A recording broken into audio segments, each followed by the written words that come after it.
Le journal. Mesdames et messieurs, les titres. Électricité dans l'air au quartier Loa-Loa à Makokou. Les résidents bloquent l'extraction de sable et la vente de poissons en raison de la non-réhabilitation de la route conduisant à cette zone. Réduction des risques de catastrophe, les États réfléchissent sur la mise en place des stratégies nationales et locales d'ici à fin 2020. L'organisation de la deuxième session ordinaire du Conseil national de la démocratie évoquait à la primature pour réactualisation du dialogue entre les partis politiques et la stabilisation de l'institution. Enfin, le groupe Gabon Télévision lance les activités de sa chaîne thématique Gabon Culture en vue de réconcilier le peuple avec ses rites, us et coutumes. Le saviez-vous? Il existe des gestes simples à connaître pour empêcher la propagation du coronavirus. On les appelle les gestes barrières. Quels sont-ils? Se laver fréquemment les mains avec un désinfectant à base d'alcool ou de l'eau et du savon. En cas de toux et d'éternuement, couvrez la bouche et le nez avec le coude fléchi ou un mouchoir. Jetez immédiatement le mouchoir et lavez-vous les mains. Évitez tout contact étroit avec une personne ayant de la fièvre et de la toux. Saluez sans se serrer la main. Évitez les embrassades. Nettoyez les objets et les surfaces souillées. Si vous présentez des symptômes de la grippe, fièvre, toux, éternuement, difficulté à respirer, ne vous rendez pas dans une structure sanitaire ou chez votre médecin traitant. Appelez le 1410.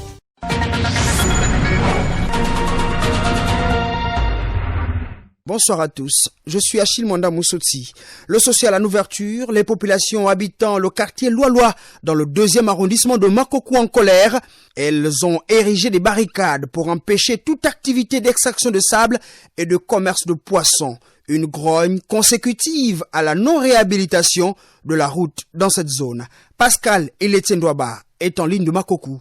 Outrés par la non prise en compte de leurs doléances par les pouvoirs publics locaux, les hommes et femmes du quartier Loa-Loa dans le 2e arrondissement se sont retrouvés autour de leur chef pour débattre des questions liées à la dégradation de la route entre le carrefour à Faningon et le quartier Loa-Loa dans un mauvais état et qui se caractérise par d'innombrables nids de poules et flaques d'eau créés par le manque d'ensoleillement. Les pluies qui s'abattent en cette période ne font que les raviver. Un citoyen se prononce ici sur ces véritable geôlier d'automobile. La route, parce que nous sommes abandonnés dans Loa-Loa. Cependant, Loa-Loa, pour construire à Makokou, le sable, c'est à Loa-Loa. Le caillou, c'est à Loa-Loa. Le poisson qu'on mange, c'est à Loa-Loa. Mais on ne sait à quel sens se vouer maintenant. La route partant de Loa-Loa jusqu'à Makokou, nous payons 300 francs de taxi. Mais pour quitter de Makokou jusqu'à Loa-Loa, c'est 3000, 3500. 2000 francs la journée, 3500 la nuit ou 4000 à partir de 20h. On a tant posé ce problème à nos politiques, aux politiques confondues, au cours de leurs échéances politiques, électorales, machin et tout comme dans des moments creux. Aucune amélioration, aucune réaction. Nous décidons à compter de ce lundi qu'aucun grain de sable de Loa-Loa ne sort, aucun grain de sable ni caillou. Comme nous sommes abandonnés, qu'on croupisse dans la boue, dans des flaques d'eau, il y a des deuxièmes cours d'eau et vindos sur la route. Autre sujet évoqué au cours des échanges figure l'interdiction par la hiérarchie du parc national de Livindo qui demande aux populations de Loa-Loa de ne plus pratiquer la pêche de subsistance dans le périmètre de cette zone protégée. Depuis 4 mois du confinement total au confinement partiel, on ne pratique plus notre activité comme cela se doit. On est privé. Et nous, on se pose des questions que nos petits revenus, c'est dû à la pêche. Si les gens nous interdisent depuis 4 mois qu'on ne fait pas la pêche, comment est-ce qu'on envoie nos enfants à l'école? Comment est-ce qu'on soigne nos enfants? Et comment est-ce qu'on nourrit nos enfants à la maison? Et on vit comment depuis le début du Covid-19 et seulement touché au niveau des pêcheurs pour que les pêcheurs n'arrivent pas à faire. Or, dans notre province, comme dans d'autres parcs, je prends l'exemple du parc de Minkébé, ceux du parc de Minkébé, les Kouélé, leur village est toujours en bordure de l'eau. Et ils font leur activité de pêche et de chasse comme d'habitude. Mais c'est le parc de Livindo qui est trop touché. Les populations menacent de ne plus vendre des produits émanant de leur quartier, entre autres le sable, le gravier et surtout ce bon poisson de Livindo, beaucoup apprécié dans les ménages. Depuis le quartier Loa-Loa dans le 2e arrondissement de la commune de Makokou, il est Ndouaba pour Radio Gabon, la référence. La gouvernance au centre de la journée pour la réduction des risques de catastrophes cette année. Ainsi, les États membres des Nations Unies, comme le Gabon, réfléchissent sur la mise en place des stratégies nationales et locales de réduction des risques de catastrophes naturelles d'ici fin 2020. Une démarche visant à améliorer la situation actuelle afin de laisser une planète plus résiliente aux générations futures. Ahmad Beni Evaka. Ces stratégies doivent être multisectorielles et combiner des politiques dans des domaines tels que l'utilisation des terres, la protection de l'environnement et l'adaptation au changement climatique. Au Gabon, les risques de catastrophes naturelles sont en grande partie liés par le manque d'un cadre de développement considérable ainsi que le phénomène de l'érosion côtière. Nikez Mouloumi, président du Rosevac et deuxième vice-président du Conseil économique, social et environnemental. Nous vivons là sur des risques permanents de catastrophes liées à des éboulements de terre, tant au niveau de la côte qu'au niveau des bassins versants, qu'au niveau de quelques collines. Mais un des facteurs les plus dominants est celui de la pluviométrie. Et cette forte pluviométrie va donc attaquer des quartiers sous-intégrés et cela apporte malheureusement des pertes humaines considérables comme ce que nous avons constaté il y a quelques mois dans la zone de Mindoubé avec éboulement de terre. Parmi ces facteurs, il y a également le non-respect des codes urbanistiques, notamment sur la mauvaise gestion de prélèvement des matériaux et l'occupation anarchique des mangroves. La question de l'accessibilité aux terres pose aussi tous ces problèmes. Et c'est pour ça que nous avons récemment, dans le cadre de la session extraordinaire que nous avons eu au Conseil économique et social, interpellé le ministre des Travaux publics sur le rôle que devait jouer l'ANUTTC. Et donc, il y a la question de la squattérisation, les gens s'installent n'importe où. Et donc, cela pose un problème. Il faut des plans d'aménagement, toute la question des plans d'affectation de terre pourra effectivement être des solutions en termes de catastrophes, mais aussi d'utilisation abusive de la mangrove. Ajoutez à cela, les Nations Unies viennent de déclarer que le changement climatique était majoritairement responsable des catastrophes naturelles au cours de ces 20 dernières années. Le bureau en charge de la question a annoncé que 7348 catastrophes majeures se sont produites entre 2000 et 2019. Après la gouvernance dans la réduction des risques de catastrophes, parlons cette fois de gouvernance hospitalière.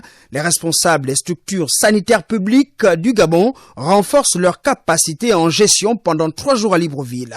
Ahmed Ryan Zingi. L'amélioration du système national de santé constitue un défi majeur pour les autorités sanitaires du pays, d'où la nécessité d'initier ce séminaire sur la gouvernance hospitalière. Dr Guy Patrick Obiandong, ministre de la Santé. Notre ministère est un atout essentiel dans la mise en œuvre progressive d'une politique de santé sur laquelle tous les Gabonais fondent leur espoir, afin que demain soit meilleur qu'aujourd'hui. Concernant la gouvernance des structures sanitaires, c'est là où nous devons changer de paradigme. Nous ne pouvons plus tolérer que la population continue à se plaindre sur la qualité des soins offerts dans certaines structures sanitaires. 3 jours durant, les différents séminaristes bénéficieront de nouvelles méthodes de management afin de leur permettre d'acquérir une vision nouvelle quant à la gestion des structures de santé publique. Dr Guy Patrick Obiandong. Nous avons certaines structures qui font des efforts en matière d'accueil, en matière de plateau technique, mais il y a d'autres structures où il y a des vrais problèmes de gouvernance, de management et d'organisation. Vous nous avez vu faire le tour de certaines provinces de notre pays. Et nous avons vite compris, au regard du management de ces structures, qu'il n'y avait pas de problème financier, mais c'est un problème d'hommes. Ceux qui sont à la tête de ces structures ne tiennent pas les structures comme des responsables devraient le faire. Impulser une nouvelle dynamique aux différentes structures de santé publique est la mission que s'est assignée le ministère de la Santé en réunissant dans cet amphithéâtre du Centre hospitalier universitaire de Libreville les différents acteurs de ce domaine dont la vocation première est de sauver des vies. Restons dans le registre financier pour parler de la planification optimale des dépenses financières au quotidien. Le sujet est au centre d'un atelier de formation animé par un jeune Gabonais qui entend accompagner ses compatriotes. Landry Boudiongo. C'est par des cas pratiques et des exercices d'application que plusieurs participants ont reçu des outils nécessaires pour mieux dépenser leurs revenus. Pour plus d'efficacité, le formateur a développé des clés particulières. Emery Mapangou, coach en gestion financière. On en a vu 4. Premièrement déjà le caractère. Il faut bien que le Gabonais soit dur avec lui-même, mais par contre mieux être organisé. La deuxième clé, il fallait faire comprendre aux participants qu'on pouvait réduire les dépenses. La troisième clé, il fallait faire comprendre également aux apprenants qu'il faut avoir la culture, la mentalité de l'épargne. Et pour terminer, avec la 4e clé, c'était simplement augmenter ses revenus, de voir comment il faut faire pour avoir d'autres revenus. À la fin de la formation, quelques apprenants ont donné leur avis. En tant qu'entrepreneur, j'étais un peu inquiet de ma façon dont je gérais d'abord mes finances à la maison. Et quand j'ai vu ces mauvaises habitudes que j'avais dans ma gestion au quotidien pouvaient se répercuter en entreprise, Et c'est la raison pour laquelle j'ai accepté de venir suivre cette formation. Je sors de là satisfait avec une nouvelle perspective. Cette formation est très bénéfique pour moi dans la mesure où j'étais un peu perdue dans ma gestion et aujourd'hui j'ai appris beaucoup de choses au niveau de la gestion financière. J'ai compris comment il faut déjà épargner, mais avant toutes ces choses en fait avoir du caractère, comment prendre le contrôle, donc le dessus des finances. Ces points vont me permettre de réaliser ce que j'ai comme projet. Les dépenses fixes, variables et occasionnelles sont des éléments à maîtriser afin de bien gérer son argent. Avec ces formations, le formateur encourage et accompagne plusieurs Gabonais dans l'entrepreneuriat.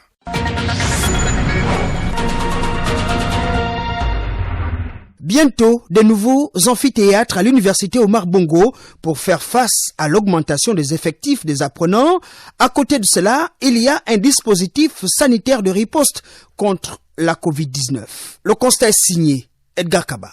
Premier arrêt, département d'anglais, où un enseignant de littérature africaine dispense son cours en anglais aux étudiants de ce département. Eh bien, à l'intérieur, ces apprenants ont réussi à s'asseoir, un par banc, et portent tous des bavettes. Why do we say this is a semantic clause, subclause, which is object of the proposition? Why do you say that?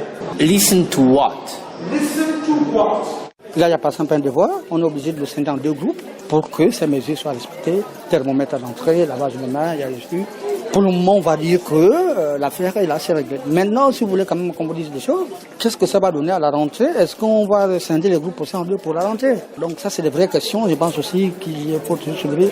Allons à présent vers d'autres départements, amphithéâtres et salles de cours. Dans ces lieux, les mesures barrières ne sont pas respectées, ou le sont partiellement pour des raisons qu'ordonnent plusieurs étudiants et enseignants dans le campus. Il y a quand même des réflexes qui nous amènent à porter quand même la bavette, surtout lorsqu'on est en groupe, en public. Parfois la densité humaine qui doit se débattre pour rentrer à travers une porte pour avoir les premières places, parfois ce n'est pas respecté. Voilà, c'est mais après que parfois c'est sensibilisé, mais toutefois le respect est quand même relatif. Au sein du campus, il n'y a pas de mesures barrières. Ce qui se passe, c'est qu'on se retrouve, par exemple, on peut prendre les cas des étudiants qui sont plus de 500 étudiants dans une salle de classe et du coup, on peut dire quoi, c'est Dieu qui nous protège.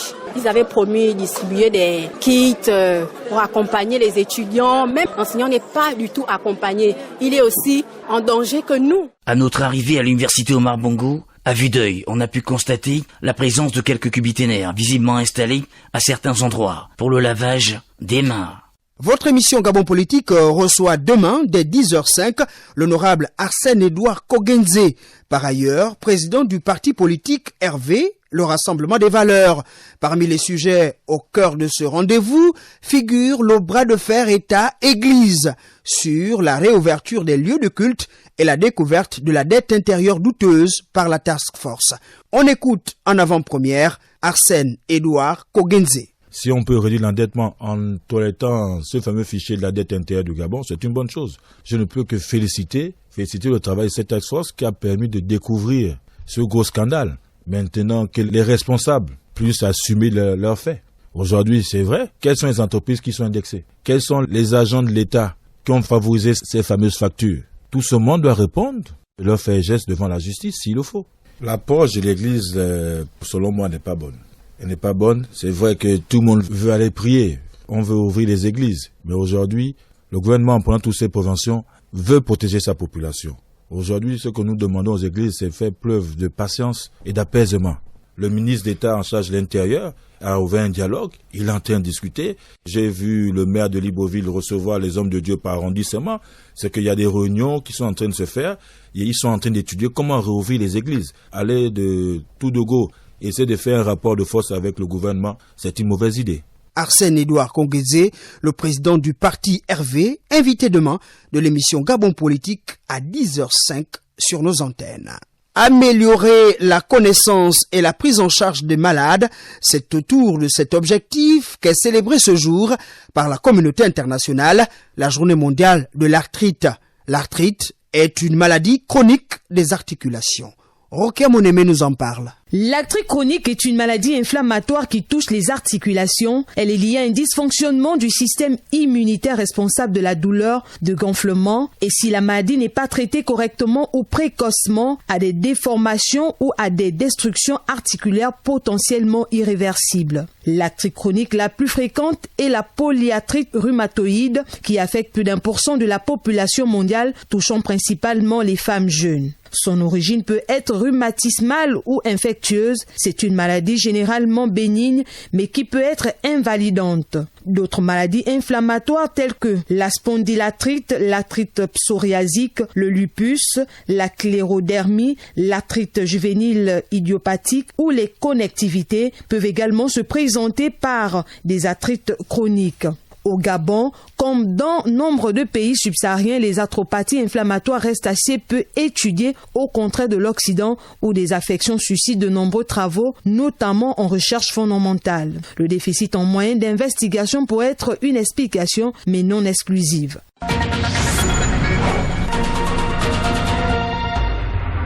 Le chef de l'État, Ali Bongo Ondimba, préside demain dès 10h les travaux du Conseil des ministres, un tour de table auquel va prendre part le Premier ministre Rose Cristiano Soukaraponda, qui a reçu aujourd'hui une délégation du Conseil national de la démocratie. Au menu des échanges, l'organisation de la deuxième session ordinaire de cette institution, qui se tiendra le 14 octobre prochain, deuxième mercredi du mois d'octobre, conformément au texte en vigueur, et les questions qui touchent au quotidien des populations. On écoute le président du CND, Maître Séraphin Ndaorembogo, au micro de Remoussavou de Santa Fe. Nous préparons une session ordinaire, parce qu'au terme de la loi, au mois d'octobre, le Conseil national de la démocratie ouvre une séance à laquelle participent tous les membres, y compris Madame le Premier ministre, en tant que membre. Et au terme de ces échanges, je peux dire que nous repartons satisfaits des réponses que Madame le Premier ministre a bien voulu donner au questionnement que nous avions par rapport à l'organisation même de cette session ordinaire. La deuxième session ordinaire du Conseil, c'était normalement le deuxième mercredi du mois d'octobre. Donc normalement, elle devrait se tenir le 14 octobre prochain. Mais ça, c'est la lettre du texte. Il y a la lettre et l'esprit.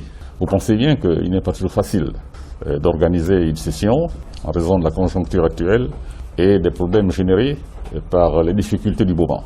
Donc nous pensons bien qu'on peut différer, mais nous souhaitons effectivement que ça se passe au mois d'octobre pour respecter l'esprit de la loi par rapport à la tenue de cette réunion. Monsieur le Président, comment se porte le CND? Comment se porte le CND? Vaste question. J'ai eu à exposer ici et là, devant toutes les tribunes, devant les plateaux, les quelques problèmes que traverse le Conseil, qui, il faut bien le dire, ne fonctionne pas de façon optimale.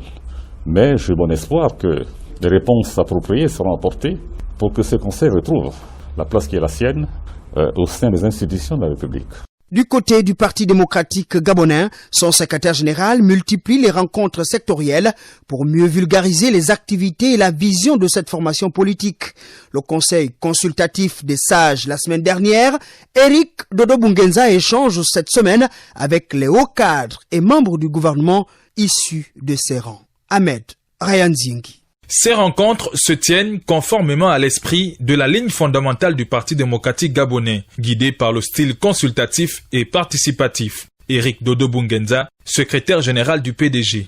Au sortir de notre 11e congrès ordinaire de décembre 2017, nous avons partagé un dispositif de travail pour asseoir la régénération et la revitalisation de notre grand parti. Nous vous avions dit que nous partagerons constamment les actions que nous menons et que nous mènerons afin que toutes et tous soyons toujours au même niveau d'information. Les rencontres politiques, consultatives et participatives telles que celles d'aujourd'hui entrent bien dans cet esprit.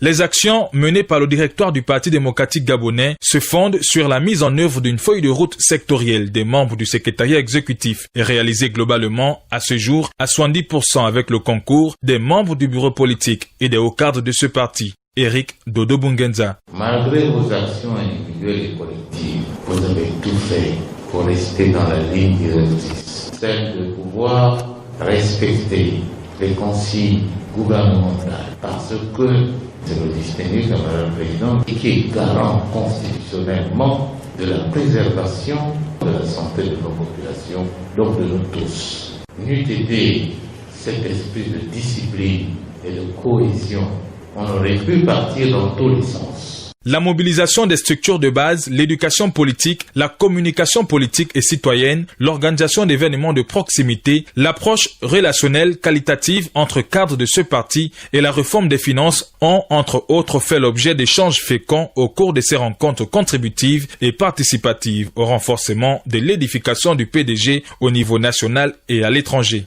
Le ministre d'État en charge de la communication, Edgar Anissé Mbumbu Miyakou, lance officiellement les activités de Gabon Culture, une chaîne de télévision thématique du groupe Gabon Télévision. L'événement a eu lieu aujourd'hui à Libreville. Arnaud Ondo-Ngozogo rapporte.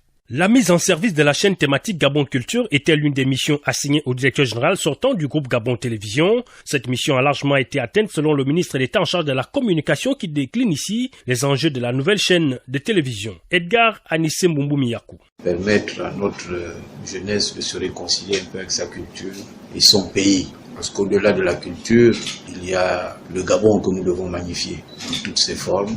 Il y a les parcs nationaux, donc en termes d'environnement. C'est donc une occasion aussi bien pour nos artistes que pour toute la communauté de culture, un espace aujourd'hui audiovisuel qui leur est cédé pour valoriser cette culture. La chaîne s'inscrit dans la mise en œuvre de la réforme de l'audiovisuel public et son lancement marque l'aboutissement d'un travail tripartite acharné. Sébastien Toutoum, directeur général sortant du groupe Gabon Télévision. Le résultat positif qui vous est présenté aujourd'hui est la conjugaison d'efforts entre nos partenaires Canal+ Gabon, GVA et nous, de longs mois de travail acharné entre nos différentes équipes pour arriver à harmoniser une plateforme commune pour un objectif gagnant-gagnant. Gabon Culture que vous allez lancer est déjà prête et opérationnelle. Pour Canal+, partenaire de la chaîne, Gabon Culture a été un projet d'envergure qui s'inscrit dans sa stratégie de groupe. Sa directrice générale, Sana Sione. Le lancement de cette chaîne va vraiment dans la droite ligne pour nous qui est de participer au rayonnement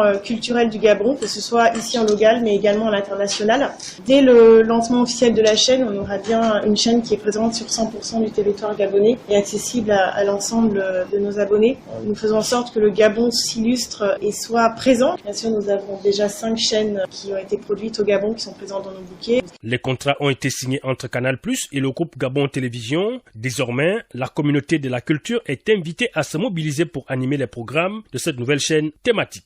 À cette occasion, le directeur général sortant de Gabon Télévision s'est prononcé non seulement sur le paiement des droits des anciens collaborateurs de Canal 7, mais aussi sur le personnel affecté à cette nouvelle chaîne. On écoute Sébastien Tontoum. Ce dossier est sur la table du gouvernement. Tout a été étudié. Le gouvernement sait exactement aujourd'hui qui a droit à quoi sur ce dossier. Donc, cette chaîne Gabon Nature Culture ne vient pas comme un cheveu dans la soupe. Sur cette question bien précise, le gouvernement sait exactement ce qui se passe sur ce dossier. On sait combien d'argent était avec ce canal 7 et aujourd'hui combien d'argent doivent bénéficier de quoi. Reste maintenant qu'en fonction des disponibilités, le gouvernement prend un certain nombre de décisions en fonction des disponibilités. Mais vous pouvez être sûr que ce dossier est bien géré et on sait exactement qui va bénéficier de quoi et qui fait. Ce qu'il faut savoir, c'est que Gabon Culture est une composante qui est l'émanation de l'ancien Canal 7. Il y a un personnel, le personnel qui était celui de l'ex-Canal 7. C'est ce personnel technique et un personnel de production qui travaille jusqu'à aujourd'hui. Certains sont partis, mais certains sont restés. Ce sont eux, une vingtaine d'agents qui font aujourd'hui tout ce qu'on peut comprendre comme démarrage effectif de Gabon Culture et qui ont véritablement continué à travailler malgré que la chaîne n'émettait plus. Toujours est-il qu'elle représentait toujours un des centres de production du groupe Gabon Télévision. Aujourd'hui, c'est la continuité pour ces agents.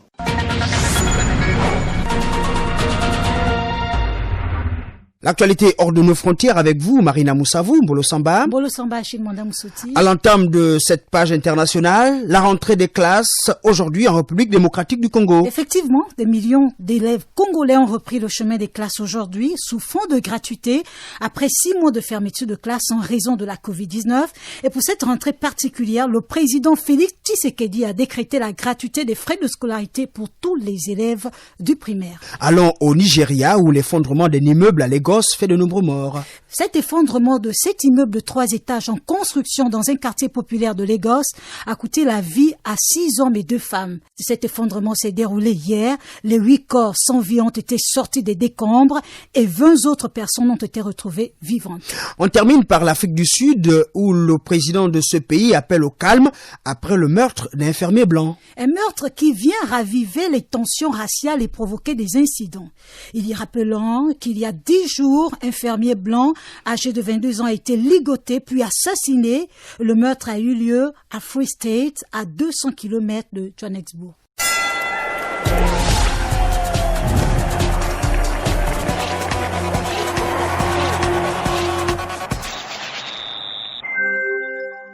Le sport avec vous, Ulrich Koupangoy. En amical hier, le Bénin s'offre le Gabon. Les Panthères du Gabon ont été battus par les Écureuils du Bénin par un score de 0-2 hier dimanche à Lisbonne au Portugal en match amical. Les Panthères se sont inclinés devant des Béninois plus réalistes. Écoutons Bruno Ekoulemanga, capitaine des Panthères du Gabon. Il est au micro de Pablo Moussoji Ngoma.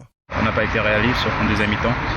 On doit être encore plus méchant et plus agressif offensivement. Après, le Bénin joue bien le coup parce qu'en premier mi-temps, ils n'ont pratiquement pas d'occasion. Sur la seule occasion, ils arrivent à mettre dedans, même pas 1-0. Et puis en deuxième mi-temps, on revient avec d'autres intentions. Et bon, malheureusement, on a manque de réalisme. L'objectif, c'est les 2 matchs, les 2 confrontations directes contre la Gambie le mois prochain en novembre. Gagner et puis faire le plein à la maison et puis aller faire quelque chose là-bas à l'extérieur, même si on sait que ça va pas être facile. C'est le deuxième but, c'est un corner. Après, moi, je peux l'avoir le ballon parce que je suis un peu devant. Mais après, il y a le soleil, donc je vois pas. Et voilà, il a la réussite, il monte bien et puis il la met bien.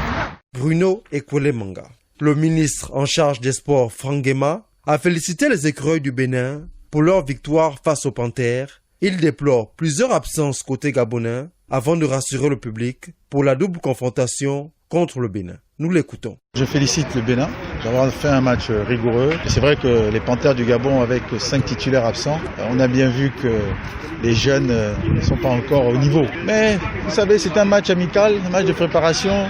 Et contre la Gambie, nous allons donner un autre visage avec tous nos titulaires. Des cadres qui, d'habitude, permettent de stabiliser notre jeu. Mais nous avons vu des bonnes choses. Je ne suis pas déçu. Je suis simplement, je dirais aux garçons de se mettre au travail. On a testé. On a essayé de voir que des jeunes puissent relayer quand les cadres sont absents. Ça veut dire qu'on a beaucoup de travail et de détection à faire encore. Il faut qu'on élargisse la profondeur de notre banc. Mais ce n'est que partie remise. Toute chose malheur est bon. Et nous allons continuer à travailler parce que aujourd'hui, c'est un match de préparation.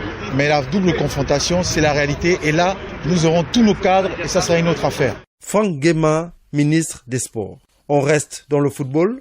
La FIFA menace de suspendre le Cameroun. Selon le site Sport News Africa, l'instance fêtière du football mondial perçoit mal l'implication du gouvernement camerounais dans la crise entre la Fédération camerounaise de football et la Ligue de football professionnel. Une suspension qui va impliquer le retrait de l'organisation du championnat d'Afrique des Nations, le CHAN, prévu se disputer en janvier 2021 au Cameroun. Les conclusions du groupe de travail ministériel vont s'avérer décisives pour la FIFA. Elles sont attendues le 17 octobre prochain.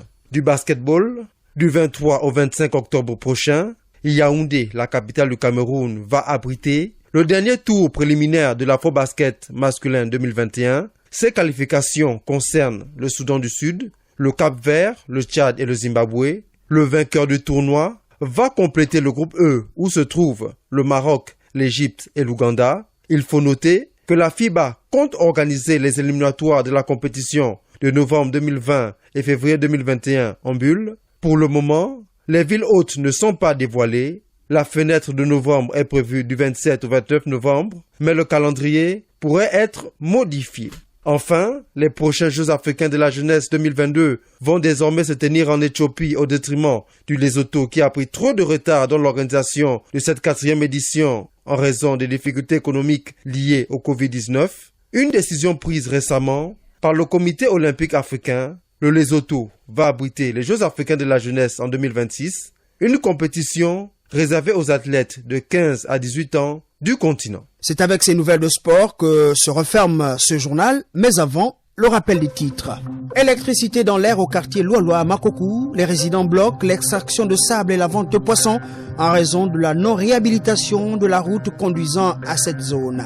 Réduction des risques de catastrophe. Les États réfléchissent sur la mise en place des stratégies nationales et locales d'ici à fin 2020. L'organisation de la 2e session ordinaire du Conseil national de la démocratie, évoquée à la primature pour réactualisation du dialogue entre les partis politiques et la stabilisation de l'institution. Enfin, le groupe Gabon Télévision lance les activités de sa chaîne thématique Gabon Culture en vue de réconcilier le peuple avec ses rites, us et coutumes. Merci à Marina Moussavou pour la collaboration rédactionnelle. Cheyi Maneya est au montage. La mise en onde est assurée par Léopold Lombo Moisoko. Je suis Achille Mwanda Moussoti. Bonne soirée et à demain.